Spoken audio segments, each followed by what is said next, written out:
Qala Imam Ibn Athaillah As-Sakandari rahimahullah ta'ala nafa'ana Allahu bihi wa bi ulumihi wa bi ulumi masyayikhihi wa talamidati fi dharain amin. Sampai kepada bab hikmah yang ke-173 atau 72.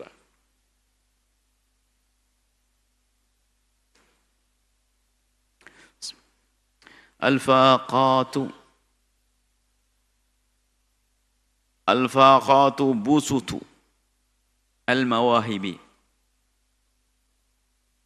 Busut daripada bisat. Bisat itu adalah jika kita melihat raja di singgasana, maka di situ akan dihamparkan permadani spesial khusus di sekeliling tahta singgasana raja. Biasanya ini adalah di saat raja ingin menyanjung memberi hadiah. Maka yang belum duduk di tempat tersebut tidak berhak. Maka yang sudah duduk ini bakal senang dia. Sini masuk duduk, ini dipanggil raja berarti dapat hadiah. Hadiah. Ini dari raja. Kita kepada rajanya para raja. Yang merajai langit dan bumi. Allah Jalla Jalaluh. Nah, digambarkan seperti busut, bisat. Allah akan memberikan karunia-karunia yang sifatnya ma'nawi. Kepada siapa? Kepada orang yang sudah berada di bisatih, di busutih. Di permadani Allah yang Allah siapkan. Bukan permadani berarti karpet yang digelar, bukan. Nah, permadaninya Allah itu bagaimana? Yaitu faqah. Faqah itu laksana permadani atau laksana satu tempat yang dihamparkan untuk orang yang siap menerima hadiah istimewa. Di sini dari Allah Subhanahu wa taala. Maka siapapun yang sudah merasakan faqat, seolah-olah dia telah berada di busut tersebut, sehingga dia setelah itu berhak mendapatkan hadiah. Maksudnya sudah layak mendapatkan hadiah agung dari Allah Jalla Jalaluh, karena dia sudah berasa di tempat tersebut, tempat busut. Bagaimana untuk masuk ke tempat busut? Adalah dengan kendaraan yang namanya faqr. Faqr. Kalau sampai busut, sampai nanti kepada Allah. Nah, ini faqad di sini apa? Kemarin disebutkan ada faqadnya, sifatnya faqad maknawi. Faqad dzati. Al-faqah dzati adalah kita semua faqah dzati. Faqah dzati kita semua akan selalu merasa perlu kepada Allah, merasa kurang, merasa lemah, merasa ini adalah faqah dzati. Siapapun dari kita, sekuat apapun kita adalah punya faqah, kefakiran, kekurangan, kelemahan dzati yang sifatnya adalah memang menempel pada diri saya dan tidak akan terpisahkan selagi aku menjadi seperti, karena aku manusia dan dengan itu juga akan ada kelemahan, kekurangan pada saja. Namanya faqah dzati. Pada pertemuan yang lalu Imam Ibn Athaillah As-Sakandari tidak membahas faqah dzati, tapi ada faqah aridi. Faqah aridah, al-faqah al-aridah. Jadi rasa sakit, kemudian juga kekurangan, bencana dan sebagainya, tapi yang sifatnya adalah arid, datang. Faqahnya faqah aridi. Kalau faqah dzati tidak dibahas oleh Ibn Athaillah kemarin, tapi Ibn Athaillah As-Sakandari membahas faqah aridi, karena yang ingin beliau hadirkan adalah bagaimana jika ada orang mendapatkan faqah tersebut, dia bisa menata hatinya. Faqah aridi, yaitu di saat diuji dirinya sakit, maka terhiburlah hatinya di saat dia sadar bahwasanya tidak ada sakit yang Allah timpakan kepada seorang hamba kecuali karena Allah ingin memberikan pengampunan, pengangkatan derajat, pahala dan seterusnya. Maka faqah ini difahami adalah sebagai faqah aridi, faqah yang sifatnya datang. Sakit, ada yang meninggal, bencana, musibah dan sebagainya, faqah aridi. Itu pada pertemuan yang lalu. Akan tapi saat ini beda dengan faqah yang kemarin. Al-faqad di sini adalah menyadari tentang faqah dzati tadi. Nah, menyadari tentang faqah dzatiyah, menyadari dirinya ini adalah benar-benar orang yang, nah ini kan perlu kesadaran, biarpun dia berlimpah dengan harta melimpah. Dia bisa masuk dalam wilayah faqat ini, menyadari dirinya adalah orang yang lemah, dia selalu perlu punya hajat kepada Allah. Maka ini adalah faqat di sini. Maka kalau orang sudah masuk dalam faqat, karena kita bahas, kita lihat hikmah selanjutnya. Kalau kita sudah masuk faqat di sini, merasakan diri kita lemah di hadapan Allah, kita selalu punya hajat kepada Allah. La haula wala quwata illa billah. Tidak ada daya dan upaya, tidak ada kekuatan kecuali dari Allah.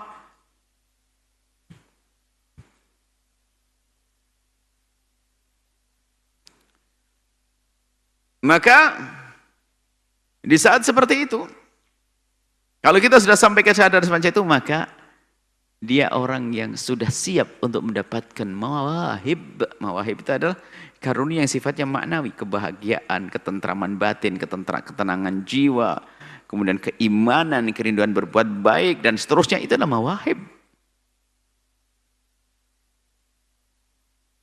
Mawahib.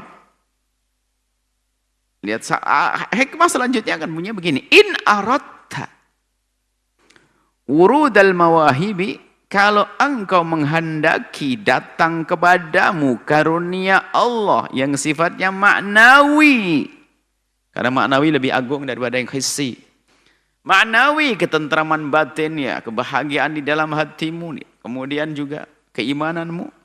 In aradta wuruda al-mawahibi, jika engkau menghendaki datangnya mawahib kepadamu, alaika sahihil faqra wal faqata ladaika, maka benar-benarlah, maksudnya seriuskanlah untuk menjadi fakir. Seriuslah menjadi fakir dan punya hajat ladaika dia. Maksudnya sempurnakanlah kefakiranmu dan sempurnakanlah faqahmu, kelemahanmu, hajatmu ladaika yang ada padamu. Nah, ini dihubungkan dengan fakih. Ini bukan fakah. Bukan fakah aridi. Bukan ini. Sifatnya fakah dzati. Maksudnya bukan kita disuruh menjadi orang fakir di saat kita sahihil faqra. Seriusulah kefakiranmu, bukan berarti langsung harta kita buang kita menjadi fakir. Oh, bukan itu. Kalau ini kembali kepada fakah dzati.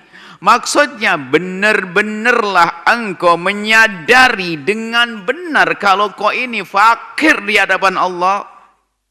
Kau ini fakah di hadapan Allah. Dan sebab orang bisa menyadari ini bermacam-macam. Bisa saja dengan harta melimpah dia bisa sampai kepada kesadaran kalau dia adalah seorang hamba yang lemah. Tapi kadang ada hamba Allah yang bisa menyadari dirinya lemah itu dengan diuji oleh Allah dengan fakah maridi, dengan sakit dan sebagainya. Cuman ini sudah bahasanya bukan saja orang seperti itu. Orang kaya, orang dengan harta melimpah seperti orang besar Sayyidina Abdurrahman bin Auf, Sayyidina Sulaiman seorang raja, Nabi Daud dan seterusnya. Mereka mendapatkan fakahnya itu ada, fakirnya ada. Fakir rasa di dalam hati, dan itu yang istimewa di hadapan Allah. Merasakan dirinya adalah hamba Allah yang lemah. Dia bisa begini dan begitu karena Allah. Nah, kalau sudah orang bisa membenahi kesadaran akan kefakiran dan kekurangannya dia di hadapan Allah Subhanahu wa ta'ala, maka dia berhak mendapatkan mawahib. Imam Ibn Athaillah Kasandari mengutip, mengiktibas, mengambil firman Allah, innamas sadaqatu lil fuqara. Yang berhak mendapatkan sedekah orang fakir, pembahasan fikih adalah zakat. Tapi fikih zahir, tapi pembahasan ilmu tasawuf adalah yang berhak, yang mendapatkan mawahib maknawi, karunia dari Allah yang sifatnya maknawi, ya yang fakir sesungguhnya di dalam dirinya, merasakan kefakirannya di hadapan Allah Subhanahu wa ta'ala. Nah, kalau bahas seperti ini kan ilmunya di akal begitu gampangnya. Tapi kita perlu belajar menyadari. Dan ditandai orang yang benar-benar dia menampakkan, membenahi kefakirannya, kefakohannya dia maka tampak dalam perilakunya adalah perilaku-perilaku yang menunjukkan bahwasanya dia adalah hamba Allah Subhanahu wa ta'ala. Merasa, jadi makanya dengan sesama dia tidak sombong. Biarpun dia sebetulnya di atas segala-gala, di atas semua yang ada. Dari hartanya dia paling kaya, ketampanannya mungkin paling tampan dia. Kuatnya paling kuat, cerdasnya paling cerdas.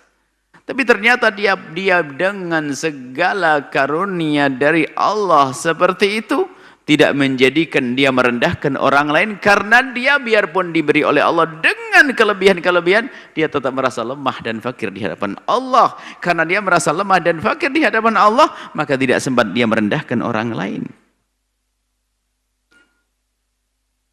Maka di sini orang-orang yang benar-benar telah mentahqiq, mentashih faqih dan fakirnya, maka ketahuilah dia akan semakin baik hubungannya dengan sesama manusia. Innama shadaqatul fuqara, maka sesungguhnya sedekah itu hanya untuk orang fakir. Sedekah itu orang kaya. Sedekah itu ada zakat. Berhak mendapatkan zakat hanya orang fakir saja. Nah, fakir ini bab zakat. Tapi yang dimaksud oleh Ibn Atha di sini adalah jika engkau telah benar-benar menyadari kefakiranmu sebagai seorang hamba yang lemah, maka sesungguhnya engkau ini berhak mendapatkan sedekah, pemberian karunia dari Allah yang sifatnya mawahib. Karunia yang sifatnya maknawi. Nah ini, maka yang perlu kita hadirkan dalam renungan-renungan kita adalah bagaimana kita bisa menyadari kita ini adalah fakir. Bukan sekedar kita membahasakan dalam diskusi, dalam dialog al-fakir ilallah fakir. Tapi harus menekan al-fakir yang sesungguhnya. Al-fakiriyah. Fakir yang sesungguhnya, yang tidak sempat sombong. Tidak merendahkan siapapun dari hamba Allah. Hajat yang kepada Allah semakin besar, semakin kuat. Dan sungguh hajat kita kepada Allah tidak berbatas.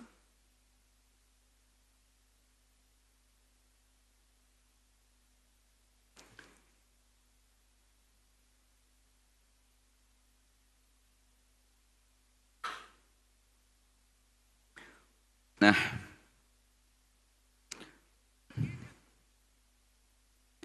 apa tadi? Manusia normal ada saat ngantuk, ada kalau tidak ngantuk. Boneka. Ngantuk berarti normal, alhamdulillah. Apa tadi? Ya sudah pokoknya. Jadi ayo kita semua dari kita, masing-masing kita,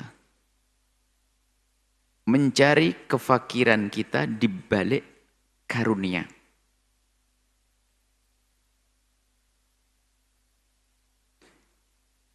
Sebab kefakiran kita sering tersembunyi di balik karunia Allah. Pahami makna ini. Kesadaran kita fakir ini sering tersembunyi, tertutup di balik karunia Allah. Di balik karunia Allah. Makanya kadang seorang hamba diberi Allah kekayaan sedikit saja sudah lupa daratan seolah-olah. Sehingga merasa tidak hajat lagi kepada Allah, tidak fakir lagi kepada Allah. Sehingga coba kalau kita kembalikan kepada rentetan-rentetan hikmah sebelumnya sampai cara berdoa pun, kita jangan sampai berdoa kita ini berdoa dalam irama memenuhi hajat kita. Hendaknya kita berdoa memenuhi hajat Allah. Dan syarat berdoa adalah menyadari kita punya hajat kepada Allah, hajat yang tidak pernah putus terus ini. Ini di sini juga begitu. Maka yuk cari kefakiran kita. Untuk mentashih kefakiran kita, carilah kefakiran kita di balik karunia-karunia Allah. Kalau ada orang diberi Allah sakit, begitu mudahnya dia menyadari kelemahannya di hadapan Allah. Bahkan mau tidak mau orang yang sakit kayak apapun, dia sakit, diam-diam langsung Allah, Allah, Allah, Allah. Gampang banget dia merasa butuh hajat kepada Allah di saat dia diuji oleh dengan fakot yang aridah. Tapi yang fakot yang sifatnya datang tadi. Tapi kalau fakoh menyadari fakot yang sesungguhnya, fakoh kekurangan yang memang itu adalah ciri khas dirinya yang tidak bisa terlepaskan, maka ini perlu renungan panjang. Dan caranya adalah diantaranya, jangan lupa carilah kesadaran akan kefakiranmu dan hajatmu kepada Allah di balik karunia-karunia Allah berikan. Sebab di sana ada macam-macam penyakit. Orang kenapa menjadi ujub? Hanya karena dia merasa lebih berprestasi dengan yang lainnya. Dia bisa segala-galanya. Dia tidak sadar bahwasanya dia bisa ini itu karena apa? Karena Allah. Orang bisa beribadah, lihat. Kemarin disebutkan bahwasanya ternyata yang namanya namanya kesadaran akan kefaqah ya. Faqah kemarin disebutkan dalam hikmah sebelumnya ya. Semakin orang diuji dengan segala kekurangan itu ternyata itu dia bisa menemukan satu karunia yang sangat agung yang sifatnya ma'nawi dengan ujian-ujian sakit melebihi daripada di saat dia melakukan sholat dan puasa dan seterusnya. Sebab kalau ibadah-ibadah sholat dan puasa ini bisa saja racunnya ada tiba-tiba apa? Sombong, ujub dengan sholatnya. Cuman kalau orang dengan sakit itu gimana dia mau ujub, mau bangga-bangga dengan sakit? Nggak ada. Itu adalah yang sifatnya faqat aridah. Tapi faqat maknawi, ini faqat yang sifatnya dzati. Kita yang diperlukan adalah menyadari kita adalah faqah dzati. Maka di sini disebutkan adalah suatu ketika Sayyidi Syekh Abdul Qadir Jailani, beliau adalah mengatakan bahasanya, aku mencoba mencari pintu-pintu menuju ridha Allah. Rupanya tidak aku temukan pintu-pintu itu, sudah pada tertutup. Bukan tertutup. Aku menemukan pintu-pintu menuju ridha Allah, kemuliaan di dalam Allah, di jalan Allah. Kata beliau adalah, tapi semuanya pintu itu pada bejubel orang pada ngantri. Ini bahasa beliau, bahasa seorang sufi.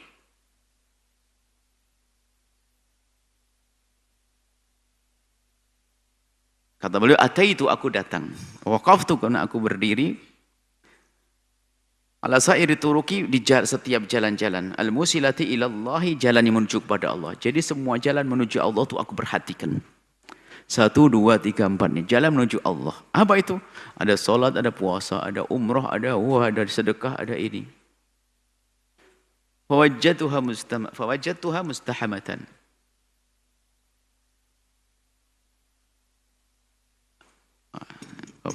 Dikasih menghilang ngantuk, tapi sudah di akhir majelis.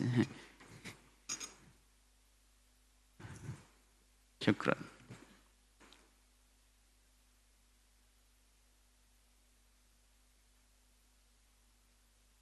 Apa tadi? Kata Syekh Abdul Qadir Al-Jailani bahasanya semua pintu-pintu rupanya orang berjubel di situ pada ngantri. Muzdahamatan atau muzdahimatan yani. Izdahim. Padat. Bisalikina, dengan orang-orang yang ngantri dengan kebaikan-kebaikan ibadah. Maksudnya apa? Pintu menuju Allah itu banyak. Ada babus sholati, babus sodaqati, babu kata. Orang berjubel berlomba ingin dapat ridha Allah melalui sholatnya, melalui sedekahnya, melalui, Masya Allah padat.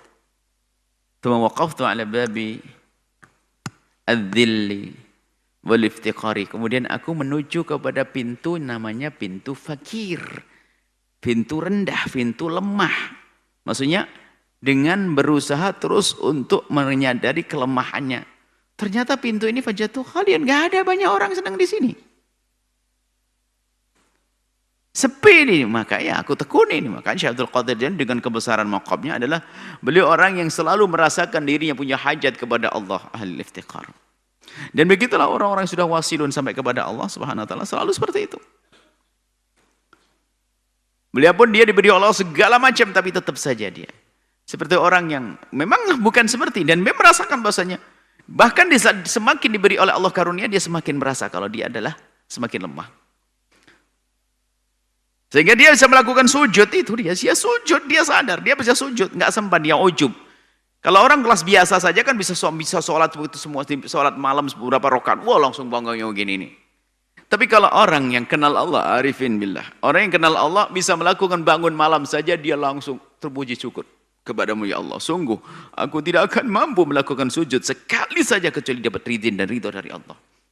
Loh, di saat beribadah pun ternyata dia menyadari bahasanya dia nggak akan mampu itu semuanya. Seseorang tidak akan bisa berderma 5.000 rupiah, 100.000, apalagi sampai jutaan, ratusan juta, kecuali dipilih oleh Allah. Maka termasuk yang sering dilupakan oleh hamba Allah untuk disyukuri adalah karunia-karunia yang Allah berikan kepada seorang hamba dalam bentuk kerinduan dan kemudahan dalam kebaikan.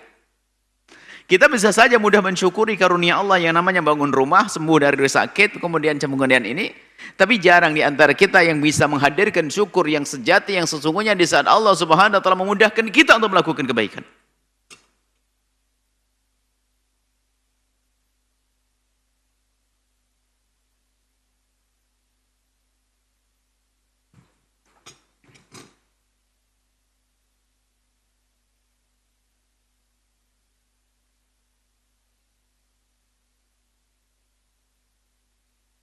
kita bisa mengikuti acara semacam ini. Anda adalah segelintir dari hamba-hamba Allah yang lainnya. Bahkan satu keluarga pun tidak semuanya sama mendapatkan kesempatan seperti ini. Lihat. Ada Anda menyaksikan televisi, tapi apa? 3 orang di kamar masing-masing, ayo, di rumah kita, rumah yang sama. Maka Anda pun tidak bisa mengikuti acara kebaikan semacam ini kecuali karena Allah telah memilih Anda, Allah memberikan kepada Anda karunia ini. Nah ini yang harus kita terus asah di dalam diri kita. Kita asah kesadaran yang semacam ini. Maka inilah menyadari kalau kita ini faqih, kita ini fakir, kita ini fakir kepada Allah. Kita akan bisa ini kecuali Allah. Kalau orang terus senantiasa dan senantiasa membangun kesadaran dirinya semacam itu, kapan dia bisa sombong kepada sesama? Dan kapan akan lemah semangat beribadah dia selalu punya hajat kepada Allah. Ini yang diinginkan Ben Athaillah Iskandari kita untuk sadar kepada makna ini. Menyadari. Kadang orang diberi Allah kekayaan sedikit saja sudah waduh petentang-petenteng gitu. Sombongnya ke sana digang adiguna semuanya semena-mena. Wah, macam-macam. Diberi ilmu, wah. Merendahkan orang seolah semuanya orang bodoh. Ilmu. Allah jatuhkan dia di kamar mandi gegar otak. Dan memang orang gegar otak adalah sesungguhnya bukan sebuah bencana. Karena bisa saja karena Allah ingin hapus dosa-dosanya setelah itu.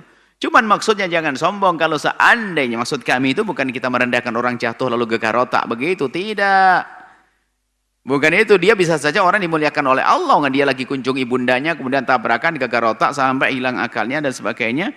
Dia akan diangkat derajatnya oleh Allah dari sisi ini. Cuman maksudnya apa? Jangan sombong dengan otak, kecerdasan dan kepandaian ilmunya. Bisa saja Allah jatuhkan kemudian hilang ilmunya. Dan alangkah banyaknya orang tiba-tiba hilang ilmunya. Bahkan kita menemukan satu orang subhanallah. Memang kalau kita tinjau dari sisi syariat, mereka diampuni, nggak ada dosa. Tapi dia tidak ingat apa-apa. Bahkan kita mengingat satu orang itu ada ingat itu hanya ingat masa mudanya saja, masa tuanya sudah tidak ingat. Jadi kayak semacam memori-memori di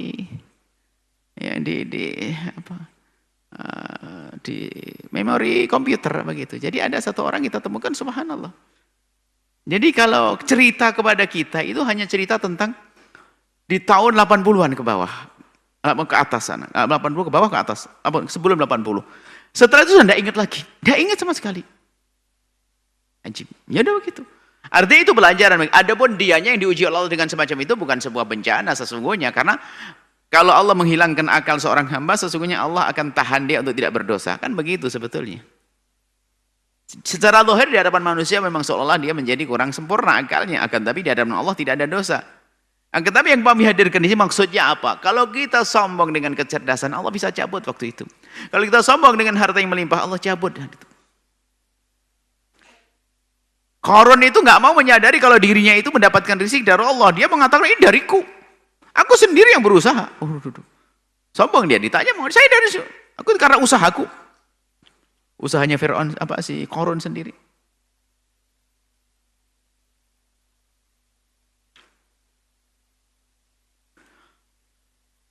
Sama siapapun dia kasih jabatan, runtuh. Enggak selamanya juga. Dan dia sadar sebetulnya. Cuman kadang orang itu dikuasai oleh kesombongannya, maka kefakirannya tertutup. Maka kami sampaikan tadi, cari yuk kefakiran kita. Di balik karunia, karunia yang Allah berikan kepada kita. Karena di sanalah kadang kefakiran kita tersembunyi. Sehingga orang tidak menyadari kalau dia punya kefakiran. Karena dia tidak menyadari dia punya kefakiran, maka muncullah orang yang semaunya sendiri, sombong, sewenang-wenang, tidak mau diatur, bahkan sampai murka menantang Allah Subhanahu wa taala karena dia tidak menyadari kalau dia fakir ila Allah Subhanahu wa taala. Semoga Allah memberikan kepada kita pemahaman yang benar. Semoga Allah benar-benar memberikan kepada kita kesadaran akan kekurangan kita di hadapan Allah. Tentang kefakiran kita di hadapan Allah agar kita mendapatkan mawahib dari Allah Subhanahu wa taala. Dan semoga Allah Subhanahu wa taala menjauhkan kita daripada malapetaka lahir batin dunia dan akhirat.